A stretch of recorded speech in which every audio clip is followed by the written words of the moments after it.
Hello friends, എല്ലാവർക്കും നമസ്കാരം. നിങ്ങൾ ഏവരും കാത്തിരിക്കുന്ന അലീനയുടെ നാളത്തെ വിശേഷത്തിലേക്ക് എല്ലാ കൂട്ടുകാർക്കും സ്വാഗതം. എല്ലാവർക്കും നല്ലൊരു ശുഭരാത്രി നേർന്നുകൊണ്ട് തന്നെ നാളത്തെ വിശേഷത്തിലേക്ക് കടക്കാണ്.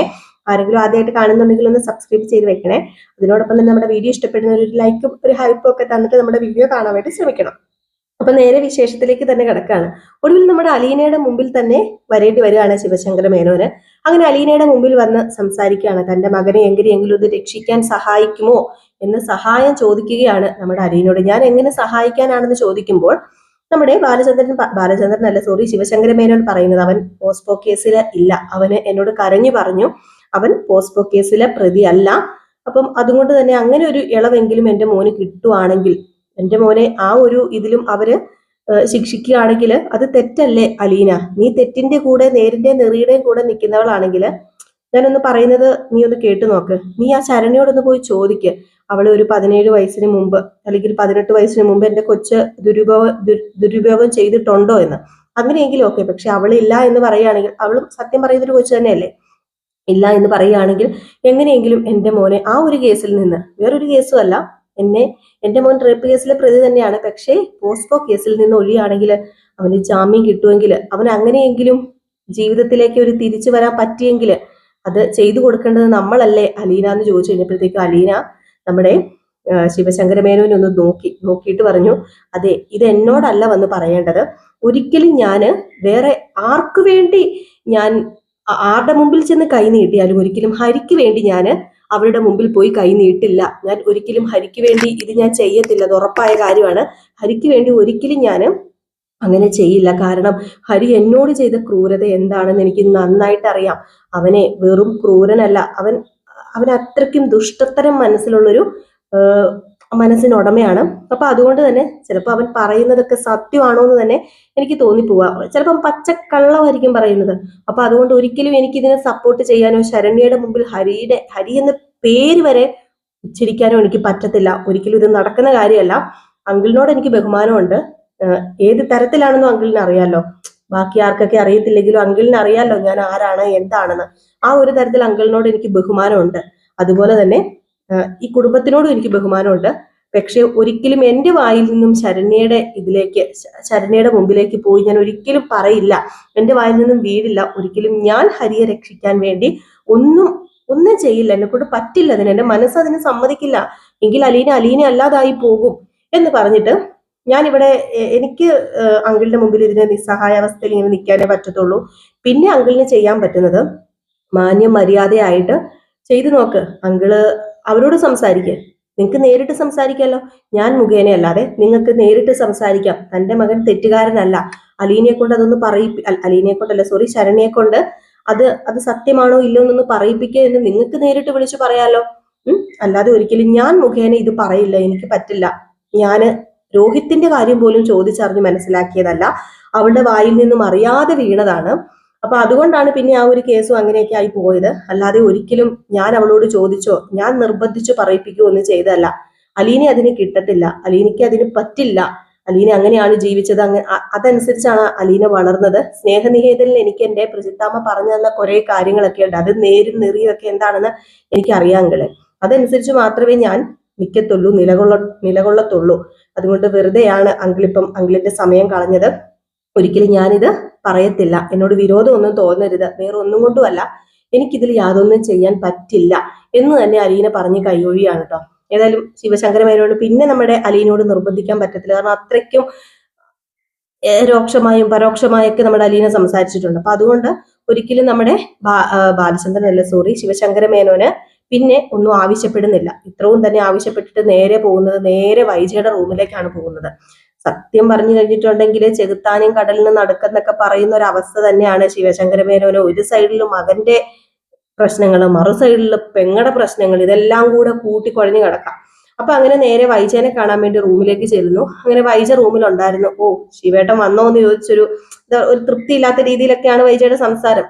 അങ്ങനെ വൈജയനെ നീ രാവിലെ ഭക്ഷണം കഴിച്ചോ, നിനക്ക് സുഖമാണോ എടീ എന്നൊക്കെ ചോദിക്കുന്നുണ്ട്. അപ്പം പറഞ്ഞു, എന്റെ സുഖവും സൗകര്യവും ഒക്കെ അറിയാനാണോ ഇപ്പൊ ഇങ്ങോട്ടേക്ക് വന്നത്? ഇന്നലെ ഞാൻ വിളിച്ചത് കൊണ്ടല്ലേ. ഇവിടെ ഞാൻ എന്തെടുക്കുകയാണ്, ഇവിടെ ഞാൻ എന്ത് ചെയ്യുകയാണ് എന്നൊന്നും ചോദിക്കുകയോ പറയുകയോ ഒന്നും ചെയ്യണ്ടായിരുന്നുവല്ലോ. ഇത്രയും ദിവസം ഞാൻ വിളിച്ചതിന്റെ പേരിലാണോ വന്നത്? അതിന്റെ കാര്യം എന്തായാലും എന്റെ ആങ്ങളയ്ക്ക് ഇല്ലായിരുന്നെന്ന് പറഞ്ഞപ്പം വൈജയ്, ഞാൻ പറയുന്നത് നീ വ്യക്തമായിട്ടൊന്ന് കേക്ക്, നീ അതൊന്ന് കേൾക്കാനുള്ള ഒരു സാവകാശം കാണിക്കുക. നീ ഞങ്ങൾ പറയുന്നതിന് മുമ്പ് ഇങ്ങോട്ട് നീ പറയാതെ ഞാൻ പറയുന്നത് നീ വ്യക്തമായിട്ട് കേക്ക്. നീ ഈ കാണിക്കുന്നതൊക്കെ ശരിയാണെന്ന് നിനക്ക് തോന്നുന്നുണ്ടോ? അലീന ഇവിടെ വന്നതുകൊണ്ടും അലീന ഇവിടെ നിന്നതുകൊണ്ടും നിന്റെ ജീവിതത്തിൽ എന്ത് പ്രശ്നമാണ് ഉണ്ടായത്? അലീന ഇവിടെ വന്നിട്ട് നിന്റെ ജീവിതത്തിൽ എന്തെങ്കിലും പ്രശ്നം കയറി ഉണ്ടാക്കിയോ? അലീന വന്ന ആ ഒരു സമയം മുതൽ നിനക്ക് അലീനയെ ഇഷ്ടമല്ല. നിനക്ക് അലീനയെ ഇഷ്ടമില്ലാത്തത് കൊണ്ട് ബാക്കി എല്ലാവരും അലീനയെ ഇഷ്ടപ്പെടേണ്ട, അലീന ഇവിടുന്ന് പറഞ്ഞയക്കണം എന്നൊക്കെ പറയുന്നത് എത്രമാത്രം ന്യായമാണെന്ന് നിനക്ക് അത് ന്യായമാണോ? അത് നിനക്ക് എങ്ങനെ തോന്നുന്നുണ്ടോ എന്ന് ചോദിച്ചപ്പോഴത്തേക്കും വായിച്ച പറഞ്ഞു, അതെ, വീണ്ടും അലീന പുരാണം വിളമ്പാനാ ഇങ്ങോട്ടേക്ക് വന്നതെങ്കിൽ എന്റെ അങ്ങളെ വന്ന വഴിക്ക് അങ്ങോട്ട് പോയാൽ മതി. ഈ വൈജ എടുത്തൊരു തീരുമാനമുണ്ട്. അലീന ഇവിടെ ഉണ്ടെങ്കിൽ ഈ വൈജ ഇവിടെ കാണത്തില്ല. പിന്നെ അലീന വന്നത് തന്നെയാണ് എന്റെ കുടുംബത്തിൽ പ്രശ്നം ഉണ്ടാകാൻ കാരണം. അതെനിക്ക് 100% അറിയാം. എന്റെ മക്കളെ എനിക്ക് കിട്ടണം, പഴയതുപോലെ എന്റെ മക്കളെ എനിക്ക് കിട്ടണം. എന്റെ ഭർത്താവിനെ എനിക്ക് കിട്ടിയില്ലെങ്കിലും കുഴപ്പമില്ല, പക്ഷെ എന്റെ മക്കളെ എനിക്ക് കിട്ടിയിരിക്കണം. അതിന് അലീന ഒരു വിലങ്ങുതടി തന്നെയാണ്. ആ വിലങ്ങുതടി എത്ര വലിയ തടിയാണെങ്കിലും അറുത്തു മാറ്റാൻ അങ്ങേയറ്റം വരെ ഞാൻ പോകും. എന്റെ മക്കളെ എനിക്ക് വേണം. അവളിപ്പം എന്റെ മക്കളെയും കൂടെയാണ് വശത്താക്കി വെച്ചിരിക്കുന്നത്. അതൊരിക്കലും ഈ വൈജയ്ക്ക് സഹിക്കാൻ പറ്റുന്ന കാര്യമല്ല. ഞാൻ നൊന്ത് പ്രസവിച്ച എന്റെ 3 മക്കളും എനിക്കെതിരെ നിന്ന് സംസാരിക്കുന്നുണ്ടെങ്കിൽ അത് അവൾ ഒറ്റ ഒരുത്തി കാരണമാണ്. പിന്നെ അങ്ങേരെയും കൊണ്ട് അവള് പോവുകയാണെങ്കിൽ എവിടെ വേണേലും കയറിപ്പോട്ടെ, എനിക്ക് യാതൊരു കുഴപ്പമില്ല. പക്ഷെ എന്റെ മക്കളെ തൊട്ട് കളിച്ചു കഴിഞ്ഞിട്ടുണ്ടെങ്കിൽ വിവരം അറിയും എന്ന് നമ്മുടെ വൈജ പറഞ്ഞപ്പം, നിന്റെ മക്കളെ തൊട്ട് കളിച്ചാൽ നിനക്ക് വിവരം അറിയുന്നത് നീ പറയുന്നുണ്ടല്ലോ. ഈ മക്കളുടെ കൂട്ടത്തിൽ തന്നെയാണ് ഈ പറയുന്ന കാര്യങ്ങളൊക്കെ ഉൾപ്പെടുന്നതെന്ന് നീ കരുതിക്കോ. ഒരു ദിവസം നീ ഇതോർത്ത് പശ്ചാത്തപിക്കും. ഒരു ദിവസം അലീനയെ നീ ഇവിടുന്ന് പറഞ്ഞു വിട്ടതോർത്ത് നീ ഒരുപാട് പശ്ചാത്തപിക്കും. അന്ന് ചിലപ്പോൾ എന്റെ കാലെ പിടിക്കും, ഗംഗേട്ടന്റെ കാലെ പിടിക്കും, ഈ പറയുന്ന ബാലചന്ദ്രന്റെ കാലെ പിടിക്കും. പക്ഷെ അന്നൊരു പക്ഷെ നിനക്ക് ഇതൊന്നും തിരിച്ചെടുക്കാൻ പറ്റിയെന്ന് വരത്തില്ല വൈജ. നീ അത് ഓർത്തോന്ന് പറഞ്ഞപ്പം എന്റെ പൊന്നു ശിവേട്ടന്റെ മോന്റെ കാര്യം നോക്കാനില്ലേ? അവൻ ജയിലല്ലേ കിടക്കുന്നത്, അവന്റെ കാര്യം പോയി നോക്ക്. എന്റെ കാര്യം ഇനി അന്വേഷിക്കാൻ വരണ്ട. ആങ്ങളമാരെ എല്ലാം ഞാൻ തള്ളി മാറ്റിയതാ. ഇനി ആങ്ങളമാർ എന്റെ ജീവിതത്തിൽ ഇടപെടണ്ട. അത് തന്നെ ഞാൻ തീരുമാനിച്ചേക്കുന്നത്. ഞാൻ 2 ആഴ്ച അവൾക്ക് സമയം പറഞ്ഞിട്ടുണ്ട്. അവൾ എന്നോടും 2 ആഴ്ച ഇങ്ങോട്ട് സമയം പറഞ്ഞിട്ടുണ്ട്. ഈ 2 ആഴ്ച ഞാൻ നോക്കും. ഈ 2 ആഴ്ചക്കുള്ളിൽ അവൾ പോവുകയാണെങ്കിൽ പോട്ടെ. 2 ആഴ്ച കഴിയുന്ന പിറ്റേ ദിവസം ഞാൻ ഇവിടുന്ന് പടിയിറങ്ങും. അത് ഉറപ്പായ കാര്യ. അതുകൊണ്ട് ഇനി ആരും ഇതിനെ കൂടുതൽ വിളമ്പിയിട്ട് വഷളാക്കാൻ വരണ്ട. ഇപ്പൊ ആകപ്പാടെ പരുവത്തി കിടക്കുകയാണല്ലോ. പൊക്കോ, പോയി എന്താന്ന് വെച്ചിട്ടുണ്ടെങ്കിൽ മകന്റെ കാര്യം അന്വേഷിക്കാൻ നോക്കെന്ന് പറഞ്ഞപ്പം, അല്ലെങ്കിൽ നിന്റെ കാര്യം അന്വേഷിക്കാൻ എനിക്ക് വരാൻ താല്പര്യമില്ലായിരുന്നു. പെങ്ങളായി പോയല്ലോ എന്ന് ഓർത്തിട്ട് മാത്രം അടി വന്നത്. എനിക്ക് 100 കൂട്ടം കാര്യങ്ങൾ എന്റെ തലയിൽ ഓടുന്നത് അറിയാലോ. എന്റെ മോൻ അങ്ങ് ജയിലിൽ കിടന്നിട്ടും നിന്റെ കാര്യം അന്വേഷിച്ച് വന്നിട്ടുണ്ടെങ്കിൽ കൂടപ്പറപ്പ് സ്നേഹം ഉള്ളത് കൊണ്ട് തന്നെയാ. അതുകൊണ്ടാ ഇപ്പം ഈ ജീവൻ ഇങ്ങനെ നിൽക്കുന്നത്. അതുകൊണ്ട് പറയാനുള്ളത് പറഞ്ഞു. ഇനി ചെയ്യാനുള്ളത് നീ എന്താണെന്ന് വെച്ചാൽ ചെയ്തോ. അങ്ങേയറ്റം വരെ ചിലപ്പം പോകും ബാലചന്ദ്രൻ. അത് നീ മറക്കരുത്. പഴയ കഥകളൊക്കെ കുത്തിപ്പൊക്കിക്കൊണ്ട് വരും, അത് നീ മറക്കരുത് എന്ന് പറഞ്ഞു. ഏതായാലും ഇത്രയും പറഞ്ഞിട്ട് നമ്മുടെ ശിവശങ്കരമേനോൻ അങ്ങ് ഇറങ്ങാണ് കേട്ടോ. പഴയ കഥ എന്ന് കേൾക്കുമ്പോൾ തന്നെ വൈജയ്ക്ക് ചെറിയൊരു പേടിയൊക്കെ ഉണ്ട്. പഴയ കഥ വിളമ്പി കഴിഞ്ഞിട്ടുണ്ടെങ്കിൽ നമ്മുടെ വൈജയ്ക്ക് തന്നെ ആയിരിക്കും കൂടുതൽ പ്രത്യാഘാതം എന്ന് നന്നായിട്ട് വൈജയ്ക്ക് അറിയാം. അപ്പൊ അതുകൊണ്ട് പഴയ കഥയൊന്ന് പെട്ടെന്ന് പറഞ്ഞപ്പോഴത്തേക്കും പുള്ളിക്കാരുടെ മുഖത്തിന്റെ ആ ഭാവവും ആ തളർച്ചയും ആ ഒരു വിളർച്ചയൊക്കെ കാണുമ്പോൾ നമുക്ക് മനസ്സിലാവുമേ.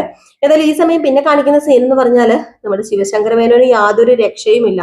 ഇനിയിപ്പോ ശിവശങ്കരമേനോന് മകനെ രക്ഷിക്കണമെങ്കിൽ അലീന പറഞ്ഞതുപോലെ നമ്മുടെ ശരണ്യയുടെ അച്ഛനെ വിളിക്കുക, അല്ലെങ്കിൽ ശരണ്യനെ വിളിച്ച് കാര്യങ്ങൾ പറയുക എന്നത് മാത്രമേ ഉള്ളൂ. കാര്യങ്ങൾ ചോദിക്കുക, അവരുടെ കയ്യെ കാലെ പിടിച്ചിട്ട് എങ്ങനെയെങ്കിലും കേസിൽ നിന്ന് മകനെ ഊരിയെടുക്കുക, അല്ലെങ്കിൽ ആ പോസ്കോ കേസ് ഇല്ലാതാക്കുക. അപ്പൊ അതൊക്കെയാണ് ഇനിയിപ്പോ ശിവശങ്കരമേനോൻ ചെയ്യാനുള്ളത്. ഏതായാലും ഇതിനൊക്കെ ഇടയിൽ പിന്നെ കാണിക്കുന്നത് നമ്മുടെ അലീനയും അതുപോലെ ബബിതയും കൃഷ്ണമോളും തമ്മിലുള്ള ഒരു സീനൊക്കെയാണ്. അങ്ങനെ നമ്മുടെ ബബിതയ്ക്ക് എന്തോ സ്പെഷ്യൽ ആയിട്ട് എന്തോ ഒരു കോഫിയൊക്കെ, അതായത് നമ്മുടെ അലീനയ്ക്ക് പനിയൊക്കെ മാറിയല്ലോ. അലീനയുടെ പനിയൊക്കെ മാറിയോടെ കിച്ചണില് എല്ലാം ഉണ്ടാക്കുകയും കൈകാര്യം ചെയ്യുകയും ഒക്കെ ചെയ്യുന്ന ഇപ്പൊ അലീന തന്നെയാണ്. അപ്പൊ അലീന എന്തോ സ്നാക്സോ കോഫിയൊക്കെ ഉണ്ടാക്കിക്കൊണ്ട് ബബിത അവിടെ ഇരിപ്പുണ്ടായിരുന്നു. അപ്പൊ ബബിതയ്ക്ക് കൊടുക്കുകയാണ്. ഈ ഒരു സമയത്താണ് ബബിതയ്ക്ക് കൊടുക്കുന്നത്. ബബിത അത് കഴിക്കാൻ തുടങ്ങുമ്പോഴത്തേക്ക് കൃഷ്ണമോൾ വന്നിട്ട് ഇതെന്താ സാധനം, അല്ല ഇത് ഇവക്ക് മാത്രമേ ഉള്ളോ, ബബിത ചേച്ചിക്ക് മാത്രമേ ഉള്ളോ എന്ന് ചോദിച്ചപ്പോഴത്തേക്കും, അല്ലടി അത് നിനക്കും അവിടെ ഇരിപ്പുണ്ട്, അടുക്കളയിൽ ഇരിപ്പുണ്ടെന്ന് പറഞ്ഞപ്പോഴത്തേക്കും, ഓഹോ അതെന്താ ഇവക്ക് മാത്രം സ്പെഷ്യൽ ആയിട്ട് എടുത്തുകൊണ്ട് കൊടുക്കുന്നത്, എനിക്ക് എടുത്തുകൊണ്ട് തരത്തില്ലല്ലേ, അല്ലെങ്കിലും കുറച്ച് പക്ഷാഭേദം ഉണ്ടെന്ന് എനിക്ക് നന്നായിട്ട് അറിയാം. ഈയിടെ ആയിട്ടേ എന്നോടൊന്നും അല്ല കൂടുതൽ സ്നേഹം, എനിക്ക് മനസ്സിലാവുന്നുണ്ട്. അതെ, വന്ന വഴി മറക്കരുതേ എന്നിങ്ങനെ പറഞ്ഞപ്പോഴത്തേക്കും, വന്ന വഴി അലീന ഒരിക്കലും മറക്കത്തില്ലടി, അതൊക്കെ എനിക്ക് അറിയാന്നേ. അല്ല നീ എന്റെ കുഞ്ഞനിയത്തിയല്ലേ, അതുപോലെ ഇവളും എന്റെ കുഞ്ഞനിയത്തിയാ. പിന്നെ ഇവിടെ ഇരിക്കുന്നത് കണ്ടപ്പോ ഞാൻ ഇതൊക്കെ എടുത്തോണ്ട് കൊടുത്തതാ. അവള് പഠിച്ചുകൊണ്ടിരിക്കുകയല്ലേ, അപ്പൊ ഞാനും പഠിക്കുമായിരുന്നല്ലോ എന്റെ റൂമില്. അയ്യോ മതി മതി മതി മതി നിർത്ത്, നിനക്ക് ഇതെന്താ വേണ്ടത് എന്ന് പറഞ്ഞ ആ സ്നാക്സിൽ നിന്ന് എന്തോ ഒരു സംഭവം എടുത്ത്, എന്തോ ഒരു ഭക്ഷണമാണ് അതെടുത്തിട്ട് നമ്മുടെ കൃഷ്ണമോളുടെ വായിൽ വെച്ച് കൊടുത്ത് കൃഷ്ണമോള് കഴിക്കാണ് കേട്ടോ. എന്നിട്ട് കൃഷ്ണമോളുടെ കുറെ ഇത് പറയാണ്, നമ്മുടെ അലീന ഇങ്ങനെ കൃഷ്ണമോള് വർണ്ണിക്കുകയാണ്, നീ കഴിഞ്ഞിട്ടല്ലേടി എനിക്ക് ആരെങ്കിലും ഒക്കെ ഉള്ളൂ എന്നൊക്കെ ചോദിച്ച് കൃഷ്ണമോൾ ഇങ്ങനെ പുകഴ്ത്തുന്നു. അപ്പൊ ബബിതേനെ കണ്ണിറുക്കി കാണിക്കുന്നു. അങ്ങനെയുള്ള കുറച്ച് സീനൊക്കെ കേട്ടോ. അപ്പോഴത്തേക്കും നമ്മുടെ കൃഷ്ണമോൾക്ക് സത്യം പറഞ്ഞിട്ടുണ്ടെങ്കിൽ പരിഭവവും പരാതിയൊക്കെ ഉണ്ടെങ്കിലും ബബിതയുടെ മാറ്റവും ബബിതയ്ക്ക് അലീന ഇത് കൊടുക്കുന്നതും അലീനയെ ബബിത സ്നേഹിക്കുന്നതും ഒക്കെ കാണുമ്പോഴത്തേക്കും സത്യത്തിൽ ഇഷ്ടവും സന്തോഷവും ഒക്കെയാണ് കൃഷ്ണമോൾക്കുള്ളത്. കൃഷ്ണമോൾക്കല്ലാതെ വേറൊരു വെറുപ്പോ വിരോധമോ ഒന്നുമില്ല. ചുമ്മാ ഇങ്ങനെ ഈ വാക്കിലും പ്രവൃത്തിയും ഒക്കെ ചുമ്മാ ഇങ്ങനെ കാണിക്കുന്നതേ ഉള്ളൂ, അല്ലാതെ ഒരു പ്രശ്നമില്ല. എന്നിട്ട് ഞാൻ ഇത് രോഹിത്തിന് ബാക്കിയുള്ള സ്നാക്സ് രോഹിത്തിന് കൊണ്ട് കൊടുക്കട്ടെ, അവന് റൂമിൽ കൊണ്ട് കൊടുക്കാം എന്നിങ്ങനെ പറഞ്ഞിട്ട് റൂമിലേക്ക് പോകുന്നു. അങ്ങനെ രോഹിത്തിനും സ്നാക്സ് ഒക്കെ കൊടുക്കണം. അപ്പൊ ഇതേ സമയം പിന്നെ കാണിക്കുന്നത് നമ്മുടെ ശിവനെയാണ് കേട്ടോ.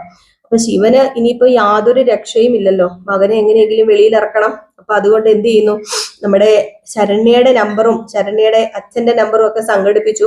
ഇനിയിപ്പൊ അവരെ വിളിക്കാന്നുള്ളതേ ഉള്ളൂ ഏറ്റവും അവസാനത്തെ കടമ്പ എന്ന് പറഞ്ഞു കഴിഞ്ഞിട്ടുണ്ടെങ്കിൽ, ആരെ വിളിച്ചിട്ടോ ഇനിയിപ്പൊ മേളിൽ അങ്ങ് പോയി ആരെ കണ്ടിട്ടോ ഒന്നും കാര്യമില്ല. ശരണ്യ വിചാരിക്കണം ജാമ്യം കിട്ടണമെങ്കിൽ. അപ്പൊ അതുകൊണ്ട് നേരെ എന്ത് ചെയ്യുന്നു, നമ്മുടെ ശരണ്യയുടെ അച്ഛന്റെ ഫോണിലേക്ക് വിളിക്കുകയാണ്. അപ്പൊ ഈ നമ്പർ വേണമെങ്കിൽ തരാം എന്ന് പറഞ്ഞ് നമ്മുടെ അലീന നമ്പർ അങ്ങോട്ട് കൊടുത്തായിരുന്നു എന്ന് തോന്നുന്നു കേട്ടോ. കാരണം എനിക്ക് നേരിട്ട് ഡയറക്റ്റ് ആയിട്ട് സംസാരിക്കാൻ പറ്റില്ല.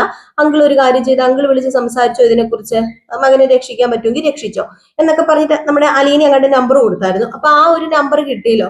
അങ്ങനെ കുറെ പ്രാവശ്യമൊക്കെ ഇരുന്നും നിന്നും കിടന്നും ഒക്കെ ആലോചിച്ചിട്ട് നമ്മുടെ ശിവശങ്കര മേനോൻ വണ്ടി ഒരു സ്ഥലത്ത് കൊണ്ടുപോയി നിർത്തിയിട്ട് ഇനിയിപ്പോ ഏതായാലും വിളിച്ചു നോക്കാം, അല്ലാതെ ഇനിയിപ്പം വേറൊരു രക്ഷയില്ലല്ലോ എന്ന് പറഞ്ഞുകൊണ്ട് നേരെ ശരണ്യയുടെ അച്ഛനെ വിളിക്കുകയാണ് കേട്ടോ.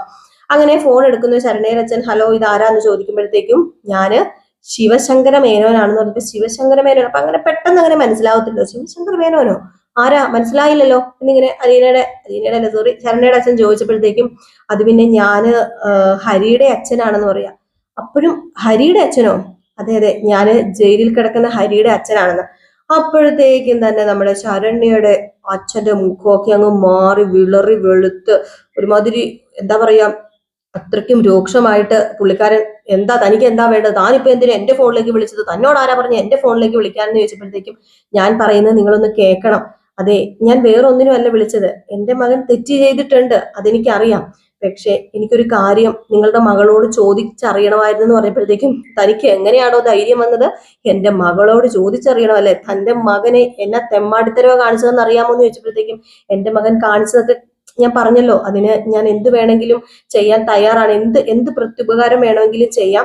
ഇപ്പൊ അതിനല്ല ഞാൻ വിളിച്ചത്, എന്റെ മകനെ പോസ്കോ കേസിൽ പെടുത്തിയിട്ടുണ്ട്, ഒരിക്കലും എന്റെ മോൻ അങ്ങനെ ചെയ്തിട്ടില്ലെന്ന് അവൻ പറയുന്നത് എന്ന് പറഞ്ഞപ്പോഴത്തേക്കും വീണ്ടും പറയാനൊന്നും നമ്മുടെ ശരണ്യയുടെ അച്ഛൻ അതായത് കേൾക്കാൻ കൂട്ടാക്കിയില്ല. എന്ത് പറഞ്ഞു, എന്തൊക്കെ പറഞ്ഞാലും അവനെ ഏതൊക്കെ കേസിൽ പെടുത്താൻ പറ്റുമോ ആ കേസിലൊക്കെ പെടുത്തി അവനെ കുരുക്കാൻ വേണ്ടിയാ ഞാൻ ഇവിടെ ഇരിക്കുന്നത്. അവൻ ആ ചതിയല്ലേടാ എന്റെ മോളോട് ചെയ്ത്, ഇനി അവന് പുറലോകം കാണാൻ ഞാൻ സമ്മതിക്കത്തില്ല, ഒരിക്കലും ഇനി അവൻ പുറലോകം കാണരുത്, അത് ഞങ്ങളുടെ തോൽവിയും പരാജയവും ആയിരിക്കും.